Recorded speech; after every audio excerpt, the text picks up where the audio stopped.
پشاور میں اس میں رکھا گیا. پھر مجھے جو ہے نا وہ لے آئے قلعہ بالا حصار میں. نہیں تو اس وقت کیا لگتا تھا آپ کو؟ ڈر نہیں لگتا تھا کہ پتہ نہیں میں واپس جاؤں گا یا نہیں جاؤں گا؟ کیا پہلا خیال آتا میں تھا؟ صرف ایک ہی بات کرتا ہوں کہ میرے سامنے ایک ہی بات تھی ہاں کہ اگر میری لاش بھی یہاں سے نکلے گی تو ایک تحریک جنم لے گی.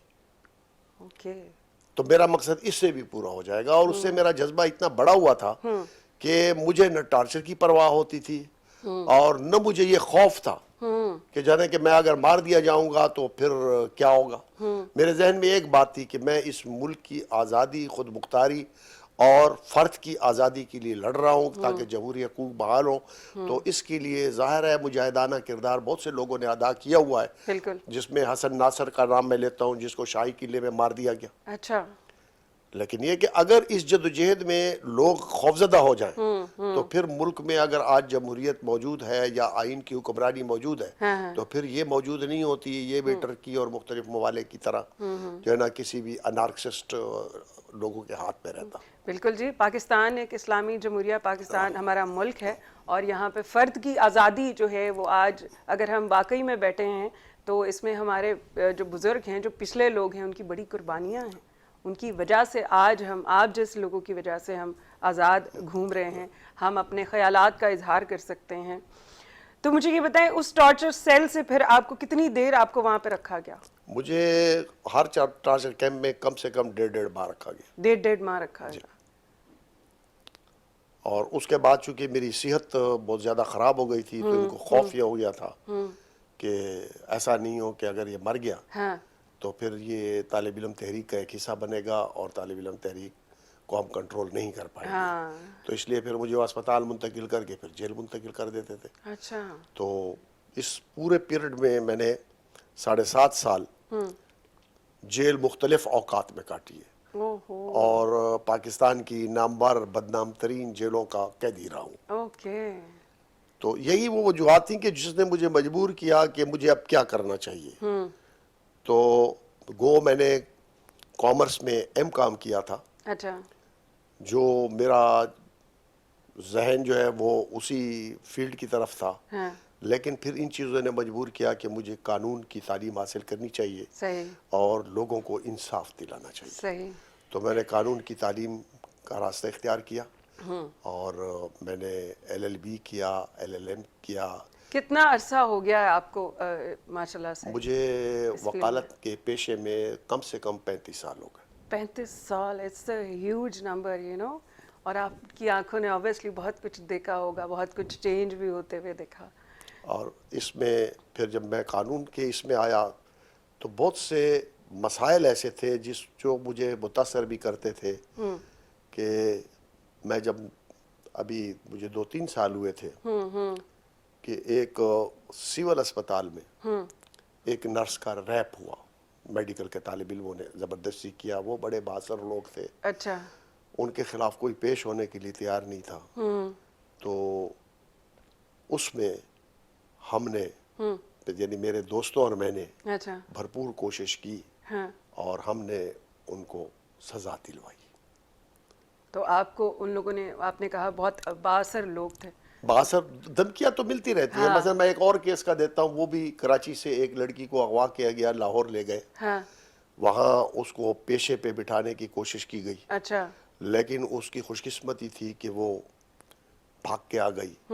تو چونکہ پہلے اغوا کا مقدمہ درج تھا, جو شخص اس کو اغوا کر کے لے گیا تھا, تو اس صورتحال میں جو ہے نا وہ یہاں FIR کٹی.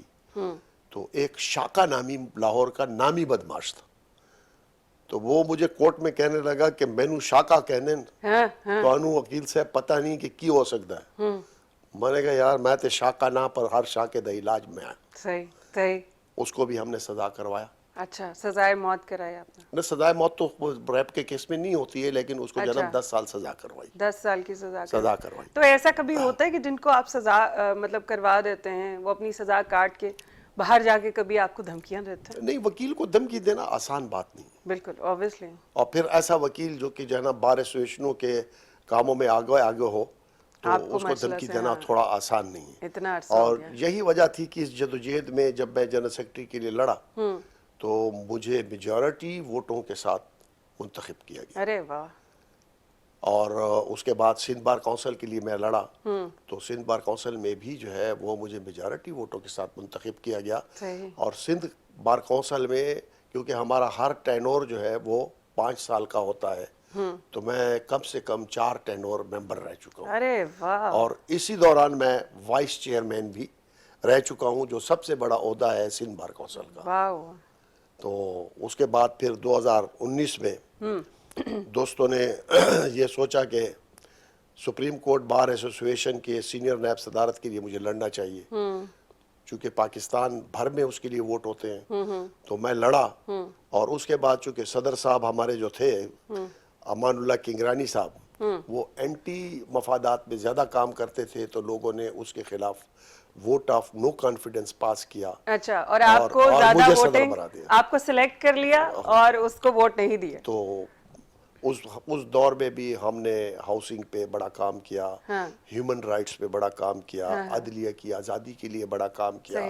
یہاں تک کہ فیض عیسیٰ کے خلاف جب جو ہے نا ریفرنس آیا، تو اس کے خلاف بھی جو جدوجہد ہوئی وہ بھی میری قیادت میں ہوئی، اور سپریم کورٹ کے میجارٹی وکیلوں نے اس میں حصہ لیا. تو یہی میری جدوجہد کی کہانی. واہ، بہت زبردست کہانی ہے. مطلب سن کے مجھے اتنا وہ ہو رہا ہے. تو جن لوگوں کے ساتھ آپ تھے اور جن کے ساتھ آپ نے اتنا وقت گزارا، obviously وہ لوگ خوش قسمت لوگ ہیں.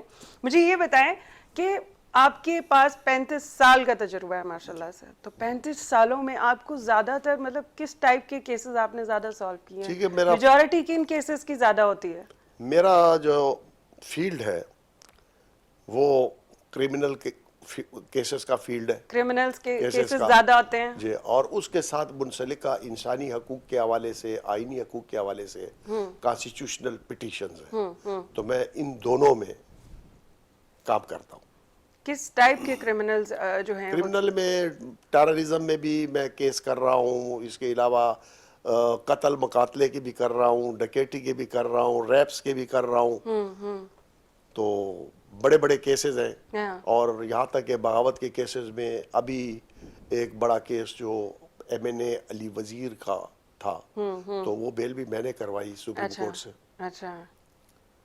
تو بڑے نامور مقدمات میرے پاس رہے ہیں. بالکل جی، آپ کے پاس ایکسپیرینس ہے اور اتنا عرصہ ہو گیا آپ کو. اور آپ جیسے سینئر جو ہے اس وقت بیرسٹر میں کہوں گی میرے سامنے بیٹھے ہوئے، وکیل تو ایک بہت چھوٹا سا لفظ لگتا ہے. تو یہ ہمارے لیے بھی خوش قسمتی کی بات ہے. مجھے جانا ہے بریک پہ. ویئرز میں ملوں گی آپ سے بریک کے بعد.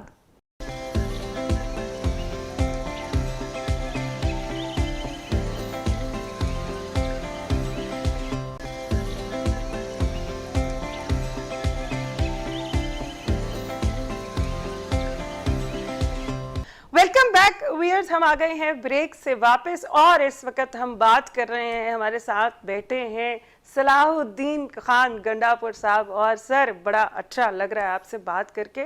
مجھے یہ بتائیں کہ کرمنل جو ہے کیسے بنتا ہے؟ What do you think about this؟ کہ چھوٹی چھوٹی چوریوں سے یہ سٹارٹ کرتے ہیں.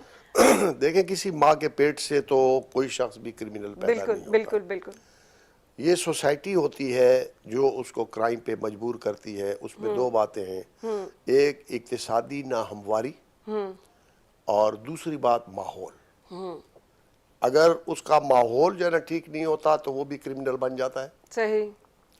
لیکن میجارٹی جو کرمنلز ہیں وہ اقتصادی ناہمواری سے بنتے ہیں، کیونکہ ہمارا ملک ایک جاگیردارانہ ملک ہے. صحیح. اور جاگیرداروں کا اتنا اثر رسوخ ہے کہ وہ مظلوم ہاری کو سانس لینے کا حق بھی نہیں دیتے. تو وہی بھی ایک ایسی صورتحال بن جاتی ہے کہ آخر کار وہ قتل مقاتلہ، ڈکیٹی، پھر وہ چھوٹو گینگ اور وہ گینگ یہ جو بنتے ہیں، یہ ٹوٹلی وہ جاگیردارانہ سسٹم کی بیماریاں ہیں. وہ اسی لیے بنتے ہیں کہ وہ ان کے اگینسٹ کھڑے ہو جاتے ہیں کہ ان کو کھڑے ہو جاتے ہیں. وہ بغاوت اس طریقے سے نہیں کر سکتے، وہ اس طریقے سے بغاوت شروع کر دیتے ہیں. بالکل. جس کا وہ پازیٹیو رویہ پھر نہیں ہوتا، نیگیٹو رویہ ہوتا ہے. بالکل. اچھا، پھر شہر کے اندر یہ کہ شہر میں چکا چوند جو وہ روشنیاں ہیں وہ تو بہت زیادہ ہیں. صحیح. لیکن اس میں جن روشنیوں میں جن لوگوں نے اپنی مزدوری کی ہوئی ہے ان کو وہ مزدوری نہیں ملتی ہے. صحیح. وہ بھی مجبور ہو جاتے ہیں. اور جب ایک دفعہ کرائم میں وہ پھنس جاتا ہے تو پھر وہ یہ سمجھتا ہے کہ یہی میری جنت ہے, اس سے میں روٹی کماؤں گا, اور پھر وہ ایک پروفیشنل کرمنل بن جاتا ہے. صحیح. پھر ہماری جیلیں ہیں, جب وہ جیل چلا جاتا ہے تو اس کو مختلف گینگ سے اس کا جو ہے نا تعلق بن جاتا ہے.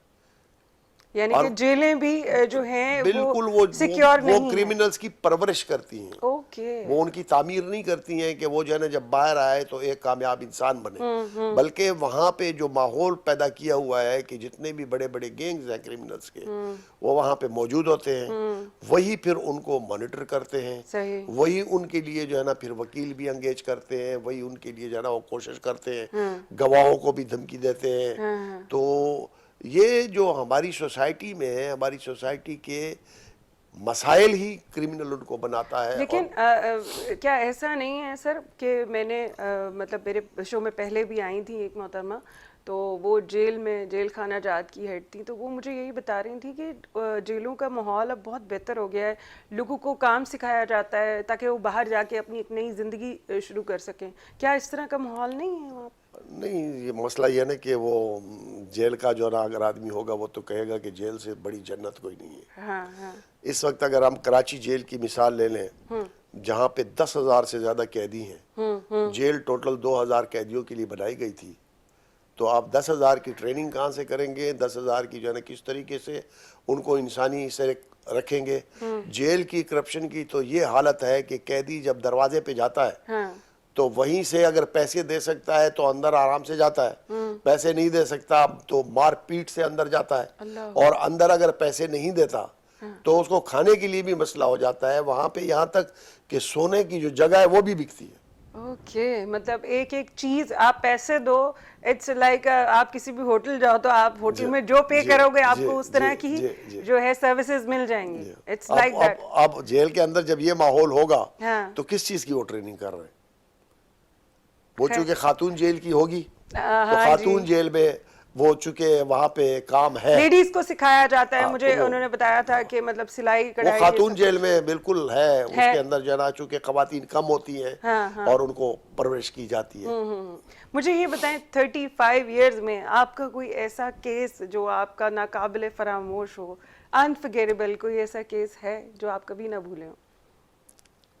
دیکھیں, میں نے ایک کیس کیا تھا, وہ آج کے حالات میں تو بہت ہی مشکل کیس ہوتا کہ ایک شخص وہ چوڑیاں بیچتا تھا, ساتھ ہی ایک مولوی صاحب کی دکان بھی تھی. اچھا. تو مولوی صاحب نے اس کے اوپر ایک الزام لگا دیا کہ جی یہ تو جو ہے نا مذہب کو گالیاں دے رہا ہے. اچھا. جو مشکل کیس تھا, بڑے دھمکیوں والا کیس تھا, لیکن یہ چیلنج میں نے قبول کیا. انہوں نے مجھے تمام بات بتائی کہ اصل مسئلہ یہ ہے. تو اس کیس کو میں نے چلایا تو میں نے مولوی صاحب سے بھی کہا کہ دیکھو مسئلہ یہ ہے کہ اسلام میں 1000 گناہگار چھوٹ جائیں, ایک بے گناہ کو سزا نہیں ہونی چاہیے. بالکل. اور یہی وجہ ہے کہ اسی بنیاد پہ اسلامی جورسپروڈنس کو تسلیم کیا جاتا ہے. تو اگر اس نے کیا ہے تو تم جو بھی گواہی دو گے وہ صحیح ہوگی, اگر نہیں کیا تو کلمے پہ جھوٹ نہیں بولنا. صحیح. بہرحال شریف آدمی تھا, اس نے جج صاحب کے سامنے کلمے پہ کہہ دیا کہ جی یہ کیس صحیح نہیں. تو اس وقت مجھے یہ محسوس ہوا کہ میں نے ایک مظلوم کو بچا لیا. بالکل, آپ نے ایک جان بچائی تو پوری انسانیت کو آپ نے بچا لیا. کیونکہ یہ مشکل کیس ہوتے ہیں, بہت مشکل کیس اور تھا. میں اس مولوی کا آج تک شکر گزار ہوں کہ اس نے کلمے پہ جھوٹ نہیں بولا, اس نے صحیح مسلمان ہونے کا ثبوت دیا. صحیح. نہیں تو ان کو خار کیا تھی ان سے, کیوں؟ بزنس کا پروفیشنل جیلسی سب سے بڑا مسئلہ. Professional jealousy. اب اگر میرے پاس زیادہ کلائنٹ آئیں گے تو جس وکیل کے میرے ساتھ دفتر ہے اس کے پاس کم کلائنٹ ہوں گے, تو وہ کہے گا یار میں بھی تو وکیل ہوں, میرے پاس کوئی نہیں آیا, تو کیوں نہیں اس کے بارے میں کوئی ایسی بات مشہور کر دوں کہ لوگ جو ہے نا یہ ہوں. تو پروفیشنل جیلسی کی وجہ سے, مطلب یہ آپ کا کیس جو ہے وہ جو نہیں بھولنے والا. دوسرا میں نے آپ کو نرس کا کیس بتایا, اس میں مجھے بڑی یہ تھی, خوشی تھی کہ ایک مظلوم خاتون کو میں نے انصاف دلوایا, اور میرے جو مقاصد تھے اس پروفیشن میں آنے کے وہ پورے ہوئے. صحیح. تو مجھے یہ بتائیں, اسکولنگ آپ نے کہاں سے پڑھی؟ میں نے کے پی کے کا جو اس زمانے میں فرنٹیئر کہلاتا تھا، تو میں نے ڈیرہ اسماعیل خان میں ایک علاقہ ہے تحصیل کلاچی، وہاں سے میں نے میٹرک کیا. اچھا. پھر اس کے بعد میں ڈیرہ اسماعیل خان سے میں نے انٹر کیا. انٹر کے بعد پھر میں پشاور یونیورسٹی میں داخل ہو گیا بی کام میں. صحیح. میں نے وہاں سے بی کام آنرس کیا. بی کام آنرس کے بعد پھر میں نے ایم کام کیا. تو چونکہ اس زمانے میں وہ مارشل لا کی حکومت آ گئی تھی، صحیح صحیح. ہم طالب علم تحریک کے اندر بہت ایکٹیو تھے. اچھا. تو ایک ایسی صورتحال، مطلب ریلیاں وغیرہ نکالتے تھے سارے اسٹوڈنٹس مل کے. اس لیے جو ہے نا وہ پھر ہمارے لیے ایک ایسی پریشانیاں بن گئی کہ میں نے پشاور یونیورسٹی کے لا کالج میں داخلہ لیا تو مجھے وہاں سے ریسٹیکیٹ کر دیا گیا. اچھا. وہ کس وجہ سے؟ اس وجہ سے کہ جو ہے نا تم لوگ سیاست میں حصہ لیتے ہو. اس زمانے میں ایک پروفارما انٹروڈیوس کیا گیا تھا کہ جی جو ہے نا کہ وہ آپ سیاست میں حصہ نہیں لیں گے. ارے. پھر میں نے گومتی یونیورسٹی میں LLB کے لیے اپلائی کیا تو وہاں مجھے ریفیوز کر دیا گیا کہ نہیں آپ یہاں آئیں گے، یہاں سیاست ہوگی، اس لیے جو ہے نا وہ آپ کو داخلہ نہیں دیتے. مطلب وہاں پہ بھی آپ کو ایڈمیشن نہیں ملا؟ تو مجبوراً جو ہے وہ مجھے کراچی یونیورسٹی کا در کھٹکھٹانا پڑا. صحیح. تو یہاں سے میں نے LLB کیا. صحیح. اور LLB کے بعد میں نے یہاں سے LLM کیا، اور LLM کے بعد پھر میں نے جوائن کیا. تو جوائن کرنے کے بعد جو ہے نا وہ میں پروفیشن میں آیا. صحیح. کیا بات ہے. اور اب تک آپ کی جرنی جو ہے وہ چل رہی ہے. رہی. مجھے یہ بتائیں پہلا کیس جو تھا وہ آپ نے کون سا یاد ہے آپ کو؟ آپ نے پہلا کیس کون سا؟ بالکل مجھے یاد ہے کیونکہ اس کیس میں خود مفرور ملزم تھا. اچھا. کیسے؟ How is it possible? مسئلہ یہ ہے کہ نیشنل سیکورٹی فیڈریشن پاکستان کے کچھ کارکنوں کے خلاف جو ہے نا ایک کیس بنایا گیا تھا. اچھا. کہ ان سے اسلحہ ریکور ہوا ہے. تو اس میں میرا نام بھی، کیونکہ وہاں ایک اس کے لیے بھی روایتاً بھی میرا نام ڈال دیتے تھے کہ مرکزی صدر میں تھا. اچھا. تو وہ کیس جو ہے نا وہ یعنی کہ آپ نے پہلا کیس جو ہے وہ اپنا ہی لڑا تھا. جی. تو اس کو میں نے چیلنج قبول کیا اور وہ کیس لڑا. تو سیشن جج اکثر مجھے کہا کرتا تھا کہ اس میں آپ بھی تو مفرور ملزم ہو. میں نے کہا کہ جناب میں بالکل اس میں مفرور ملزم ہوں، لیکن یہ ہے کہ آپ کیس کو تو دیکھیں میرے خلاف جرم کیا. صحیح. وہ جرم کی نوعیت تو مجھے بتائیں. صرف نام لکھنے سے تو نہیں ہے کہ میرا نام چالان میں ڈال دیا تو میں ملزم ہو گیا. صحیح. تو وہ میں نے بری کروایا. اچھا. خود کو ہی بری کروایا آپ نے؟ ہاں میں نے اپنے آپ کو ہی بری کروایا، طالب علموں کو بھی بری کروایا. تو وہ کیس آپ نے جیتا؟ وہ جیتا تو اس سے پھر میرا حوصلہ بڑھا، کانفیڈنس آیا کہ میں آگے اور کہ میں کیس لڑ سکتا ہوں. میں لڑ سکتا ہوں کیونکہ وہ بالکل میرا پہلا کیس تھا. اور اس وقت صورتحال یہ تھی کہ میرے جو سینئرز تھے میں نے ان کو کہا کہ میں کراس کروں گا، کوئی میرے ساتھ جاؤ. انہوں نے ہاں تو کہہ دی، لیکن جب میں کراس کے لیے کھڑا ہو گیا تو سارے درمیان میں سے غائب ہو گئے. نہیں کریں جی. آپ کو اکیلا چھوڑ دیا؟ اکیلا چھوڑ دیا. اچھا. تو وہ میں نے جب کراس کیا، اس کی کراس کی کاپی جب میں اپنے سینئر کے پاس لے گیا، کہتا ہے اسے تو میں اچھا کراس نہیں کر سکتا تھا، یہ کافی ہے. اچھا. اور ہم اس لیے چلے گئے تھے کہ تم اچھا کراس کرو. وہ اینڈ ٹائم پہ آپ پہ سارا بلوا ڈال کے اور خود بیچ میں سے غائب ہو گئے آپ کے دوست. مجھے یہ بتائیں کبھی کوئی ایسا کیس آیا ہے، کیونکہ یوزلی کہا جاتا ہے جو اوبویسلی سینئر بیرسٹرز ہوتے ہیں، آپ جیسے جو سینئر وکیل ہوتے ہیں، فیسیں بہت زیادہ ہوتی ہیں، لوگ فیس نہیں پے کر پاتے ہیں، کچھ لوگوں کے کیسز اس لیے بھی لٹکے رہتے ہیں. کیا یہ سچ ہے؟ بالکل یہ سچ ہے. بہت سے لوگوں کے کیس، لیکن دیکھیں قانون کے اندر یہ گنجائش موجود ہے کہ آپ عدالت سے استدعا کر سکتے ہیں کہ ہمیں وکیل دیا جائے. اچھا.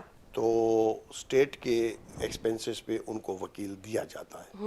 لیکن ایک بات اور بھی کہہ دوں کہ وکیلوں میں بہت سے لوگ ایسے ہیں جو وہ ایکسپینسز برداشت نہیں کر سکتے، وہ ان کے فری میں کیسز کرتے ہیں. اچھا.